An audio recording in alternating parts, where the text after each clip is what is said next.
ईसाइयों ने आकर के सोचा कि ये ब्राह्मण जब तक इस धरती पर रहेंगे तब तक हमारे धर्म के प्रचार में बाधा रहेगी। मुगलों ने आकर सोचा ये ब्राह्मण जब तक इस धरती पर रहेंगे तब तक हम पूरी पृथ्वी पर राज नहीं कर सकते। महाराज लोग परेशान होते थे। चाणक्य ने न जाने कितने लोगों की बुद्धि खराब कर रखी थी। और चाणक्य ही नहीं, ऐसे बहुत, अब हम आपसे क्या कह दें, अभी वर्तमान में हमारी विदेश नीतियों को समझने वाले अजीत डोभाल जी कौन है?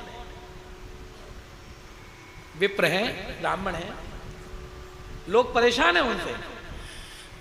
लोगों की समस्या केवल यह हो गई है कि सनातन के संरक्षण का संकल्प केवल ब्राह्मणों ने उठा रखा है।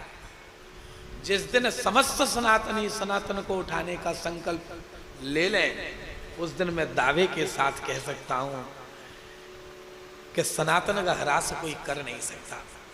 लेकिन लोगों ने ब्राह्मणों को वेद के अध्ययन को, शास्त्र के अध्ययन को इसलिए छोड़ दिया क्योंकि ये केवल पंडिताई में काम आता है। अरे साहब, पंडिताई में काम नहीं आता है, ये जीवन को सुधारने के साधन है। कम से कम हम पंडिताई ना भी करें तो भी हमें अपने सनातन के ग्रंथों का स्वाध्याय करना अनिवार्य है, तभी सनातन सुरक्षित रह सकता है। मेरे कहने का अभिप्राय यह है कि गोस्वामी जी बाबा कहते हैं कि ब्राह्मण हर परिस्थिति में पूजनीय है।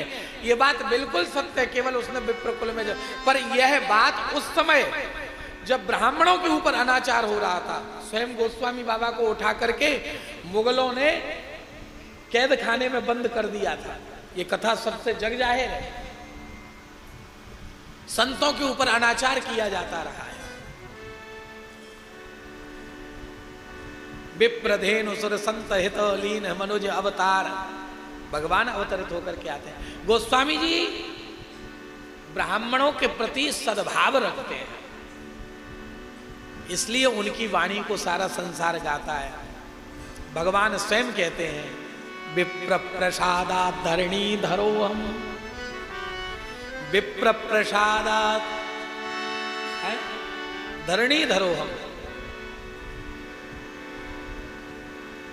मैं धरती को धारण करता हूं ब्राह्मणों के प्रसाद से, उनकी कृपा से।